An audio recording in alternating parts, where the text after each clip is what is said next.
Alright, hello, citizens of the Nigelverse. It is Nigel here once again, and this is going to be another wrestling review. Now, before we get into today's review, I'm going to say this, right? I'm going to say this and make this clear, lay it bare. I know I am fully mentally prepared. I have mentally prepared myself for the fact that no matter what I say, no matter how I feel, my thoughts on the matter from either side, I know there will likely be some people that are upset. That's just the nature of the internet and people's opinions on it. Now, I'm not going to say it's 100% on the internet.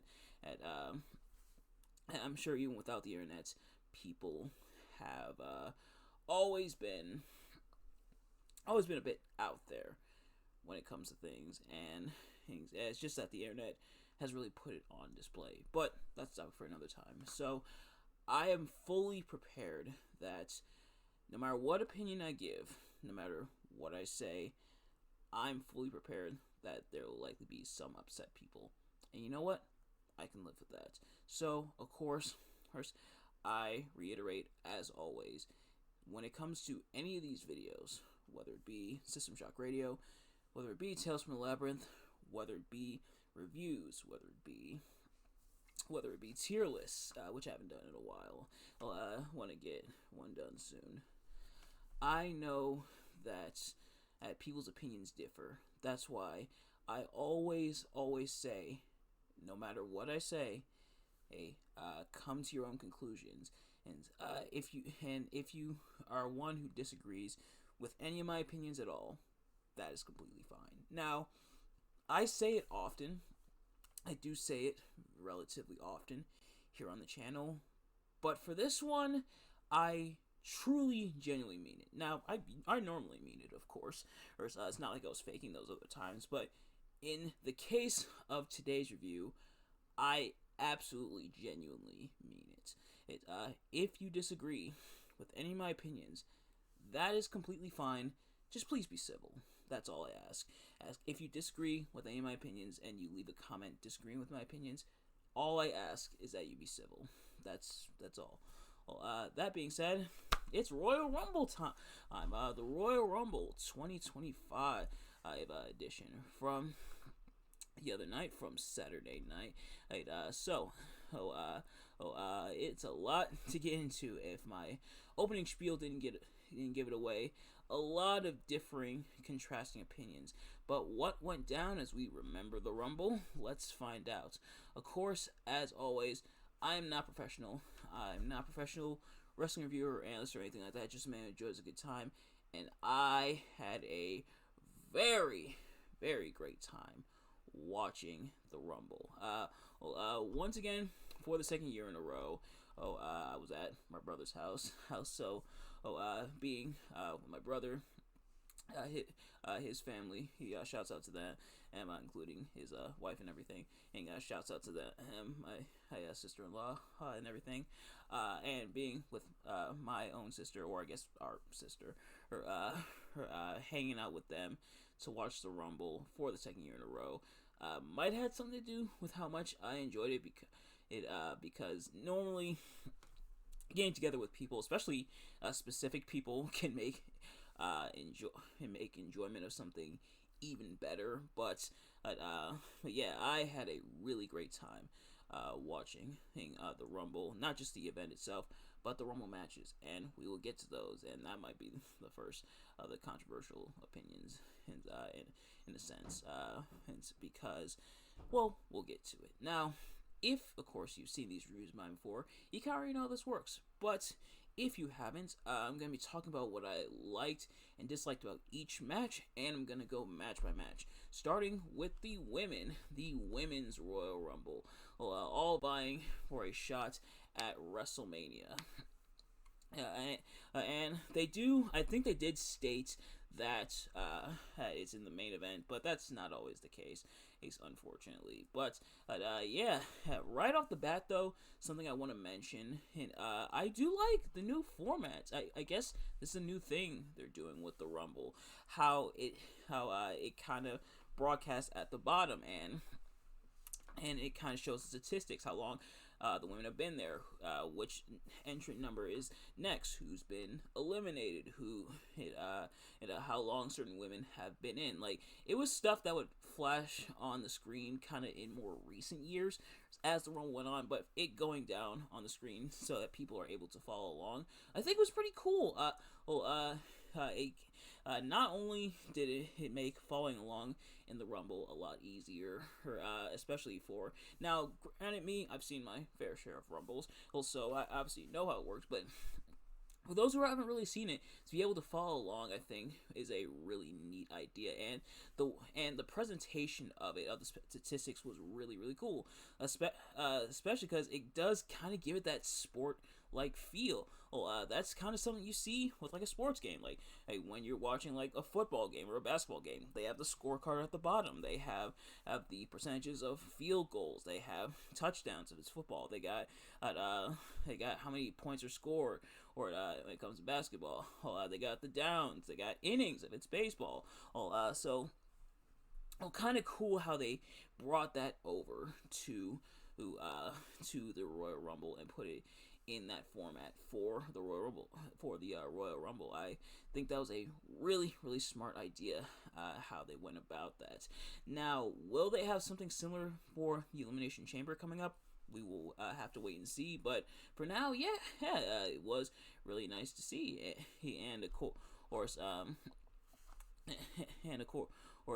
if this is something that they'll continue annually, I think it's a really cool idea. I think it is something they should put annually, but also is worth mentioning, and it really wasn't that big a deal in the first place. But you know what? Royal Rumble being in February, it was a bit surprising at first, but you know what?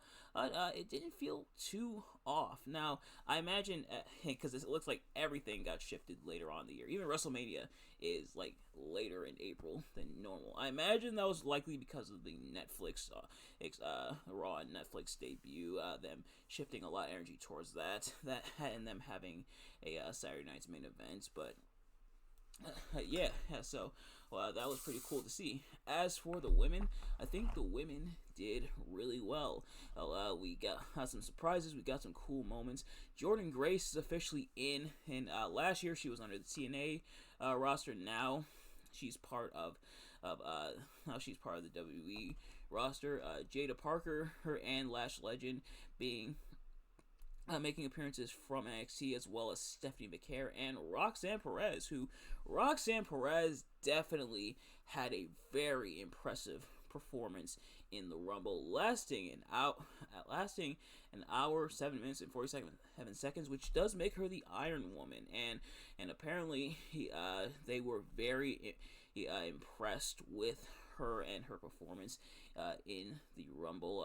The higher ups apparently were very very awesome, were very very happy with her performance and what she was able to accomplish in the Rumble. So that was pretty cool to see, seeing her get such high praise for her performance in the Rumble, especially with a potential main roster call-up being in her future, especially now that she's no longer NXT champion. Which, speaking of which, Julia, the NXT champion, is also in this match. Alexa Bliss making a return, which was a shock to a lot of people, especially if you had been following what had been happening with her over the weekend and her contract status and everything. Something they even referenced on commentaries. They kind of poked jabs at the dirt sheet, saying, hey, Alexa Bliss, we were told Alexa Bliss wasn't going to be here, and I think it was Wade Barrett saying, don't trust the dirt sheets, which the commentary team for the evening is worth mentioning is Michael Cole, Wade Barrett, and Pat McAfee. But so I wonder if that was just to stick it to the dirt sheets reporters, or if they were able to eke out a deal or maybe some combination of the two. They even got her merch, her new merch with the doll Lily. They came out with that very quickly. It was literally, I think it was literally on sale right after the Women's Royal Rumble, which of course was won by Charlotte Flair. Now, here's what I'll say about Charlotte Flair winning. Could I see it coming? Yeah, you probably could have seen it coming. Charlotte Flair announcing her return, knowing how Charlotte Flair is, how she's pushed and everything, and seeing her return. Could you figure that she probably would have won the Rumble? Yeah. Am I mad at it? Not really. The thing is Charlotte making her return, especially coming off this big injury that made her miss just about all of 2024. It's crazy. 2024, we didn't get Charlotte Flair or Kenny Omega.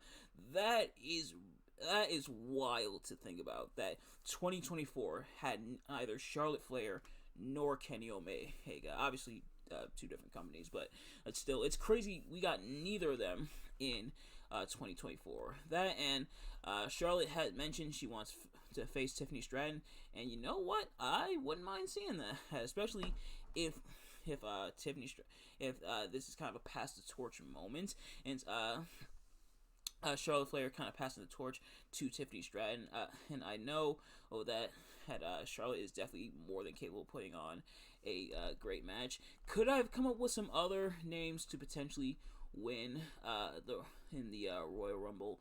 Oh, sure. Or you could have some other names, but I think Charlotte Flair wasn't necessarily a bad choice. Was it a safe choice? Sure. And you had to figure someone would eventually be a two-time winner of the Women's Royal Rumble. You knew it was going to happen sooner rather than later. So, predictable, sure, but sometimes predictable, not necessarily a bad thing. And it's not like Charlotte Flair is out of place winning the Royal Rumble. Well, it makes sense, and we'll see how things build as we move towards WrestleMania. But yeah, has some pretty cool moments, and some kind of rough-looking moments, including kind of the moment where Nia Jax eliminated a lot of people as they were kind of hanging out off the apron. Admittedly, it's a spot that I can say probably looked better on paper than in execution, but someone had to kind of set that record for a lot of eliminations. And Roxanne Perez, going back to her and her performance, her being one of the final two, was pretty cool. And is a huge rub for her, I would say. Had some returns in the Rumble, including the aforementioned Alexa Bliss. It's Nikki Bella at number 30. Trish Stratus coming back as well. Was pretty cool to see. Some funny moments, some humor in there, including kind of the interaction between Jordynne Grace and Naomi. But otherwise, yeah, pretty solid Rumble there. But next up, in 2 out of 3 falls action for the WWE Tag Team Championship, DIY defends against the Motor City Machine Guns. These two teams have been feuding for a bit, including a heel turn from DIY.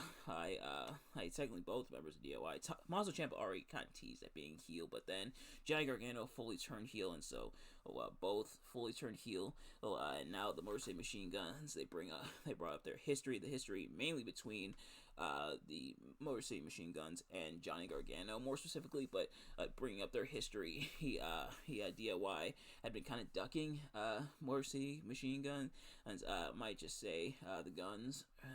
The only reason I almost want to avoid saying the Guns because the Guns also are the name of the tag team in AEW, obviously Austin and Colton, but yeah, so. But I think I'll just call them the Guns for the sake of the video. Considering this WWE, I'm sure you guys will know who I'm talking about. But DIY had kind of been ducking the Guns, but duck no more. And 2 out of 3 falls. This match was a lot of fun.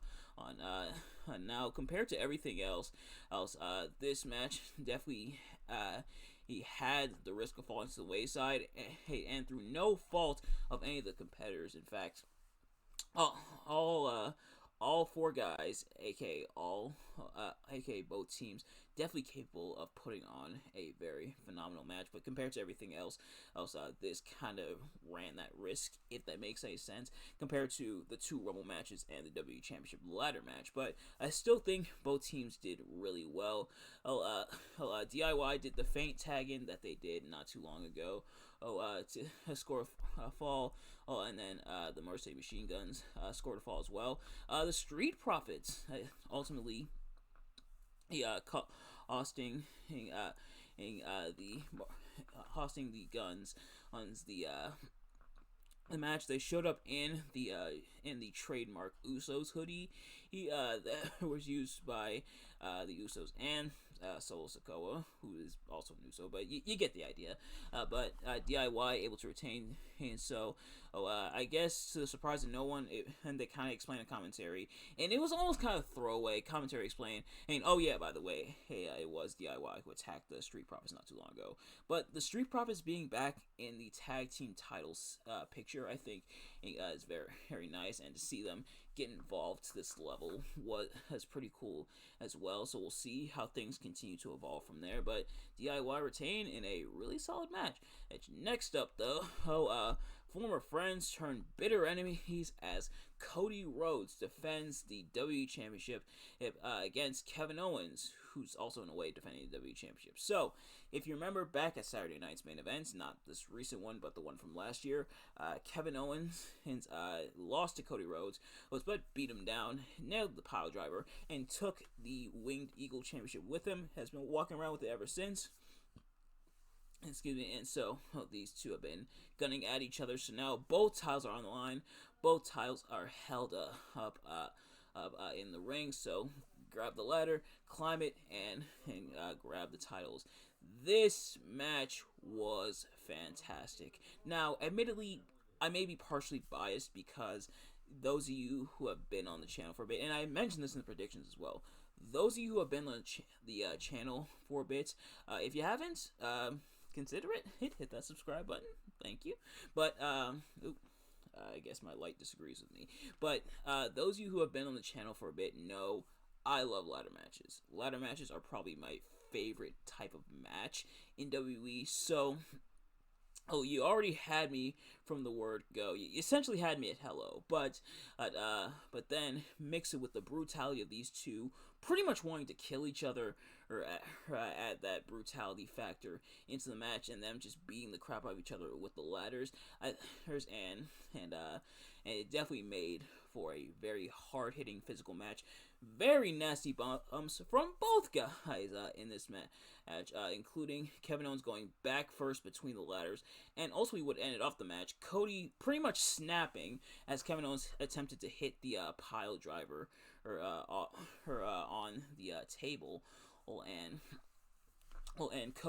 Cody reversing into an Alabama slam through the ladder with Kevin Owens in a certain position, and that I'm not going to name here, and Cody Rhodes going in, climbing the ladder to retrieve the championships, and Cody Rhodes and Kevin Owens, I should say, still in that same position and as well. So, Cody Rhodes essentially kind of channeling the dark side here as we kind of continue to see the unraveling of Cody Rhodes, but really no amount of words can do this match justice. A lot of hard-hitting moments, a lot of kind of uncomfortable moments, and mainly some of those moments with the ladder, or I mentioned, okay, like, you're just gonna keep doing that?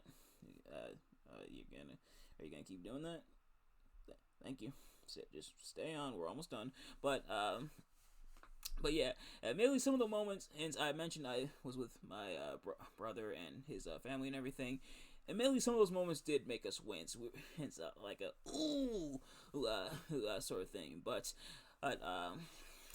all for the love of the game. Kevin Owens did get split open, and And admittedly, considering Cody Rhodes is a Rhodes. It's kind of funny and almost ironic in a way that Kevin Owens was the one who got busted open. But nevertheless, they carried on in the match. Kevin Owens is an absolute trooper. Cody Rhodes is an absolute trooper as well. They took some nasty bumps, but it still made for a fun physical match. I imagine the feud is more than likely over here, especially with what just happened on Raw with Sammy, who did show up to kind of help out Kevin and kind of check on him, and essentially receiving a pile driver for his efforts from KO here on Raw. And Kevin Owens limping, still has the mark on his eye, so still a trooper for coming out. But Owens nailing Sami Zayn with the pile driver. So I imagine we're gonna get that match between the two. So because of that, I imagine this is more than likely where the Cody Rhodes and Kevin Owens feud is wrapping up. Which, if that's the case, definitely put on a fantastic feud with each other, and I can't wait to see how things continue as we move towards not just Elimination Chamber, but WrestleMania. And speaking of which, it's now time for the Men's Royal Rumble, and I'm sure the moment you had all been waiting for me to talk about. This Rumble was also a lot of fun. And between the women's and the men's, I think I gotta give it to the men's here, but both Rumbles were pretty fun, but this Rumble, I'm not gonna lie, this might be controversial. I think this is probably the best Rumble WWE has done in a while. Well, it's been a while since we got a really awesome Rumble to this level. Last year's Rumble was really good. 2022's Rumble was garbage. 2023's Rumble was better than 2022's. But I think this Rumble might be the best we've gotten in a while. Well, probably the best that we've gotten since the 2020 Rumble, I would say. This Rumble, and I think the reason for that is this Rumble had a little bit of everything. It even started out with Rey Mysterio and Penta, which definitely was really cool to have them be the two starting off. At least until Penta accidentally eliminated himself by accidentally touching both feet on the ground. Whoops. But Penta, buddy, you should have gone the Rock route. At least the Rock was smart enough to have his feet touch the ground off camera, but at least until the Big Show caught him. But Penta's feet, yes, admittedly, when I watched it initially, for starters, my brother called it right away. He sniffed it out right away. And me, I was a little bit skeptical because, admittedly, it did look kind of close, but on replay, yeah, both feet hit it. But you know what? It's Penta's first Rumble. We'll let it go. It happens to the best of us, But nevertheless, as seeing Penta last as long as he did was pretty cool as well. You had some other surprises, such as not only the return of AJ Styles, which was pretty cool, but an appearance from Joe Hendry, the TNA World Champion, and making an appearance. The crowd absolutely going nuts. Me and everybody watching, and we're also really excited when Joe Hendry came out. We sang the song and everything. My one gripe though is they cut it off before the wave your hands from side to side and say, hey, which come on, man. And you couldn't have waited till he got in the ring. But Joe Hendry, he gets initially eliminated and stopped by, I forget exactly who took out Joe Hendry as he was doing his shtick. But Sheamus got mad at them and pretty much was like, hey, I was enjoying that. I forgot exactly who it was who took out Joe Hendry, but nevertheless, nevertheless, Joe Hendry making an appearance into what was really cool. Ludwig Kaiser only lasting 6 seconds. It's him stalling before getting in the ring and then almost immediately getting eliminated by Penta. Admittedly, was pretty funny. Finn Balor's new theme. Oh boy, Finn Balor's new theme. And admittedly, I'm kind of all over the place with the Rumble. A lot of the moments I've talked about kind of happened at different points in the Rumble. Some happened before others, but Finn Balor's got some new theme music, and oh boy, now it's weird because he already had a theme that was made by Def Rebel, and you know what? The theme that they made by Def Rebel, well, that he used as part of the Judgment Day actually wasn't bad. It was actually pretty good. And now they gave him this new theme for what? You already gave him a good theme, Def Rebel. Why'd you take it away just to give him another not as good theme? Come on, man. You did a good thing. And Def Rebel, in at a time when Def Rebel doesn't make a, almost any good songs, and a lot of the songs sound way too similar. They actually had a good thing going with Finn Balor's theme. I actually dug it. Do I think it's better than his other one, the CFO dollar sign one? No. Oh, but it's still pretty good. And then they got rid of it. But nevertheless, there was that. At I Show Speed. Oh, I Show Speed. So Akira Tozawa is supposed to come out at number 8. He is taken out with one shot to the back of the head by Carmelo Hayes, which admittedly, I get it. They had to get I Show Speed in there, but surely they could have come up with a better way because Carmelo didn't even hit Tozawa that hard. But I was like, oh no, oh he got hit too hard. Oh, he can't continue. At least like I think it was Spike Dudley who got chokeslammed by Kane at the 2004 Royal Rumble. At least he got chokeslammed onto the stage. That age and it made the bump look gnarly. Akira Tozawa got bumped in the back of the head, something he should be used to considering he obviously wrestles.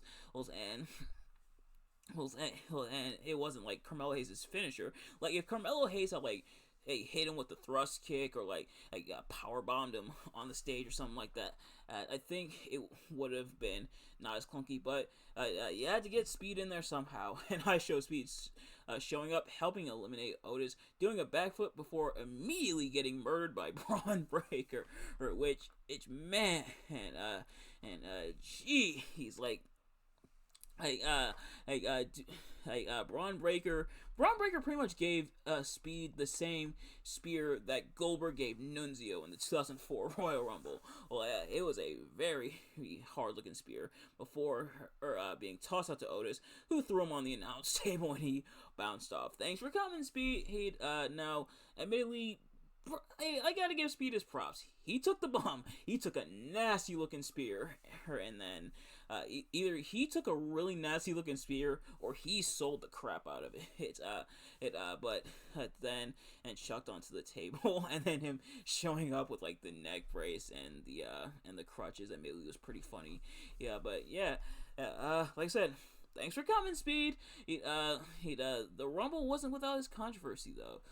Some kayfabe, some legit. So I guess we'll get the legit one out of the way first. That being Drew McIntyre not happy with how things went down. So Drew McIntyre was eliminated by Damian Priest in the Rumble, apparently because it's supposed to lead to an angle that's going into WrestleMania between the two, which I guess makes sense because Drew McIntyre faced Damian Priest last year at WrestleMania, and even faced him again at Clash of the Castle for the World Heavyweight Championship. This was back when Damian Priest was Money in the Bank, cashed in on Drew McIntyre, obviously, because of CM Punk, which we'll get to, cashed in and took the title from Drew McIntyre. Right, so Drew McIntyre eliminated by Damian Priest, and I guess what was supposed to be kind of an upset. And now, at that same time, LA Knight and I believe Logan Paul were brawling. So McIntyre, if I'm understanding the situation correctly, I could be completely off. McIntyre kind of saw that as them kind of going into business for themselves and taking the spotlight away from this moment.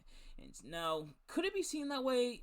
Sure, but at the same time, why did you have have them doing their thing, not have to go off to the side in view of the camera,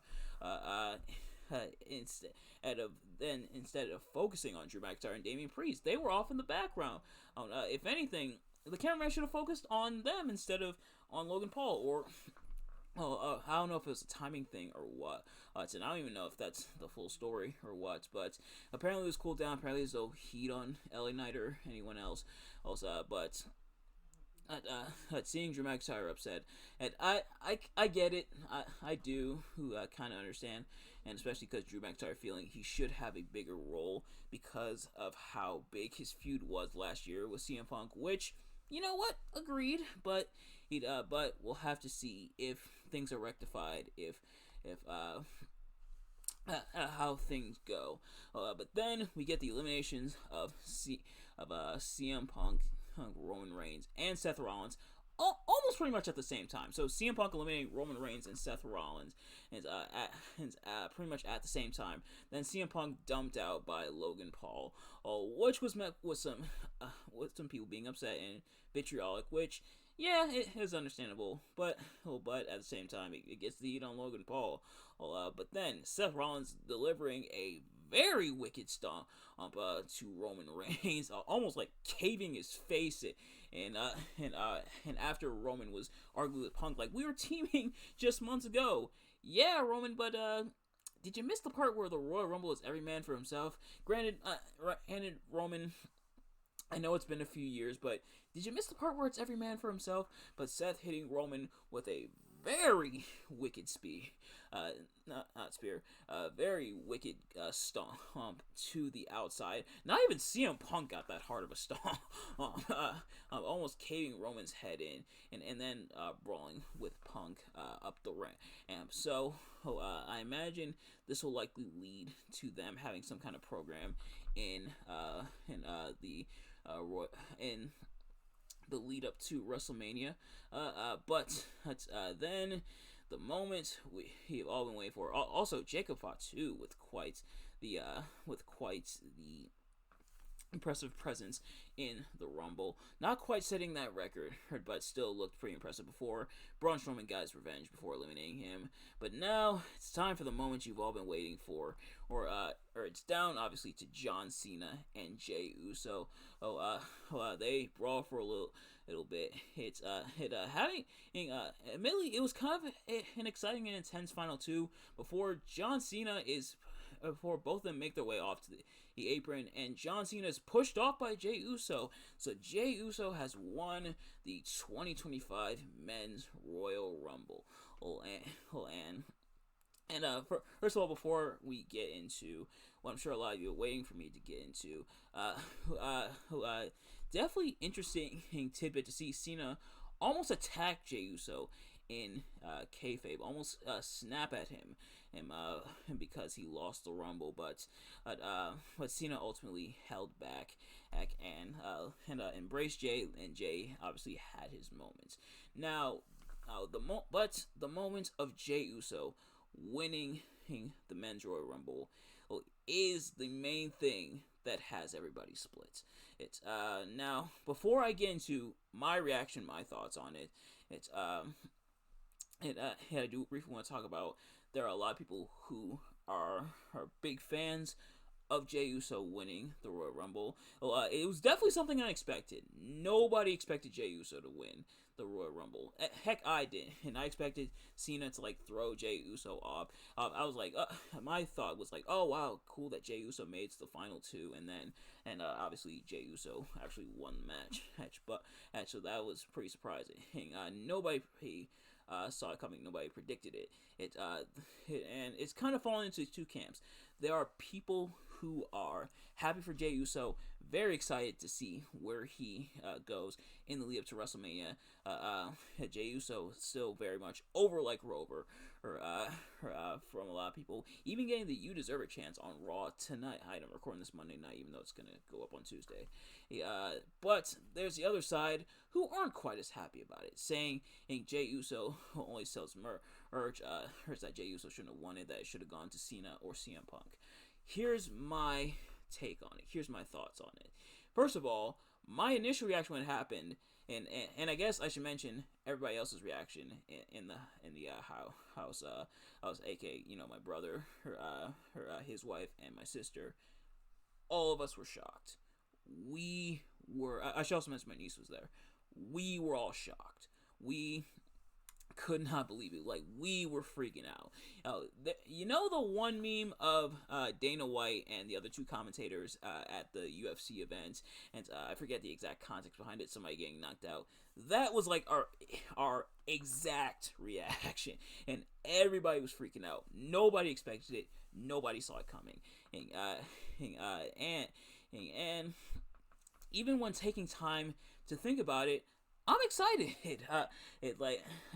Jey Uso is somebody who's been working hard to get to where he has gone to, whether it be through the Bloodline storyline. He's worked his way up within singles, whether it be in the Bloodline storyline on his own. A lot of the character work he did in the Bloodline too, when he went on his own, got over with doing the Yeet thing, winning the Intercontinental Championship, facing off of the World Championship a few times, not quite being able to get there, facing off against guys such as like Seth Rollins and Gunther, or etc. Jey is someone who's been very much working towards this opportunity, showing up almost every week, doing what he needs to do, and is someone who is insanely popular with the fans and has sold a lot of merch. Now, I'll say this is it's kind of similar to what I said at the beginning of the video, if you remember. If you're someone who felt like it should have gone to John Cena or CM Punk, I feel like you're completely in your right to do so, right? If you felt that John Cena should have won it, if you feel like CM Punk should have won it, you're completely, that's fine, right? In fact, I wouldn't have been upset if John Cena or CM Punk won it. But a lot of the arguments I've seen against Jey Uso winning it, I can't lie, and it's the IWC, kind of a reputation for stuff like this. A lot of the arguments I've seen have been kind of ridiculous. The fact that John Cena and CM Punk need to get to WrestleMania, acting like there's no way they can go to WrestleMania, even if one of them wins the Elimination Chamber, which at this point in time, at the time of this recording, both have qualified. John Cena, I guess John Cena was in by default. He announced for the Elimination Chamber, or however that came about, I forget exactly. But CM Punk beat Sami Zayn, and that led to Kevin Owens hitting the pile driver on Sami Zayn. So CM Punk is already qualified for the Elimination Chamber, right? But even in that case, I imagine there's likely, because apparently this has been the plan for a little bit, they said as far back as like December or January, for Jey Uso to win the Rumble. So are you really going to try to suggest that they don't have any other plan for John Cena and CM Punk? Let's think about this here. John Cena is someone who's desperate to get his last world championship, especially with this being his last year. CM Punk is someone who's desperate to get in the main event, and these are stories you can build upon. Do I think the Rumble could have accomplished either one? Yeah, sure. But I think they're gonna go for the desperation side of things. How badly do they want the main event? Because that's something they can build upon. And the reason I know that's the case is because they've done something like that before. If you remember back in 2010, when Shawn Michaels was desperate to get another match with The Undertaker, all the hoops and hurdles he went through, crashing out on the referees after being eliminated from the Royal Rumble, costing Undertaker at Elimination Chamber. You don't think we're going to see something similar? You don't think there's a plan in place is for something like that? I'm sure this is something that they've thought about. That's something that has came up, especially with CM Punk now consulting Paul Heyman and now being involved in the Bloodline angle. And John Cena is someone with a lot of pull. He probably doesn't even need the chamber. He could literally just ask for a world title match and he'll get it. But I imagine there's some type of story or some type of angle they're going to run on, and which is probably why they didn't win the Royal Rumble. I'm sure there's a plan in place to still get them there, to still accomplish both things. And it's not like one or both of the world titles main event, and and sometimes it's the WWE Championship that main event, sometimes it's the World Heavyweight Championship that main events, and either way, there's other ways for them to get there. Then I've seen the argument of Jay selling merch and having catchphrases shouldn't be enough for a push alone. And I say, it's more than that when it comes to Jay, but at the same time, I can name, if I had time. This review's already pretty dang long, but if I had time, I could give you several cases where the marketability has won out. A lot of people, I think, too many people have kind of got this notion that marketability shouldn't equal push, even though we've seen that plenty of times in history. That's why you saw guys like Hulk Hogan or Ultimate Warrior or even Steve Austin at one point, because they were popular. They got pushed because they were popular, which isn't a bad thing. We've seen that plenty of times in history. It's not anything new, and it's something that's worked out in those aforementioned cases. Now, kind of hindsight's kind of ruined it for cases like Hogan, but it's something that's worked before. Or if it hadn't worked before, we probably wouldn't have a WWE. Nowadays, if you think about it, that's I don't want to say that's a full-on moot point, but marketability has always been something that's important in wrestling. Why do you think merch exists in the first place? Why do you think people want to buy merch and stuff like that in the first place? Why do you think things like Rey Mysterio's mask or Penta's mask or her John Cena's T-shirt or like the Fiend mask or stuff like that? Why do you think those get sold? Why do you think a lot of people pay money for that? Marketability has always been a major part of wrestling. Now, have there been some cases where someone should have been pushed even despite has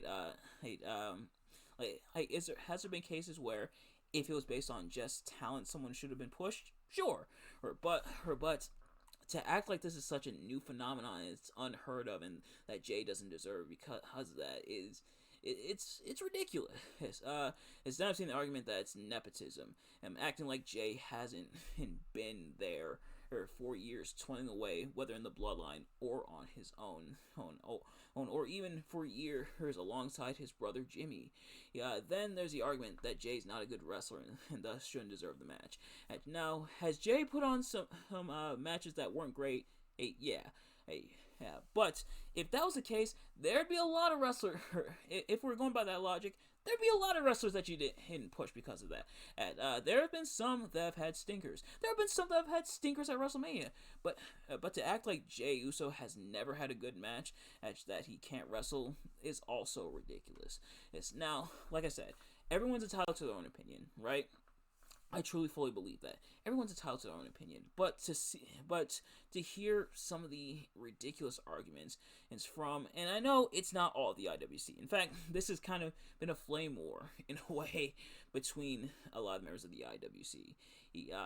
And I'm sorry to like rants and everything when it comes to that, but to see some of those arguments is a bit ridiculous. But nevertheless, that's why I also say come to your own opinions, because if you just follow others' opinions, then you're not going to know what to do. So that's why I say formulate your own opinions, and that's what I have done. That's what I always say, is formulate your own opinions, even if you disagree with someone else. Even if you disagree with me, completely fine.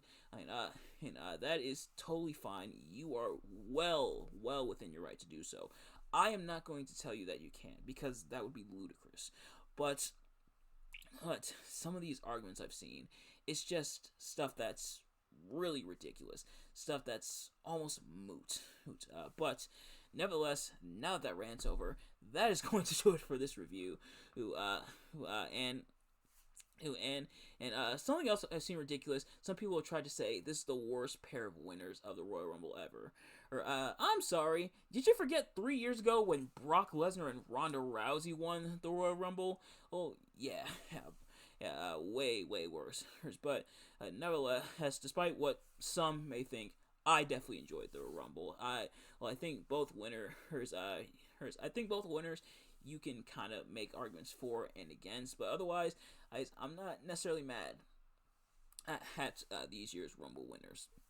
Excuse me. So the strongest and weakest match of the night. The strongest, I gotta go with the men's Royal Rumble. The women, they did well as well, even despite some rough moments.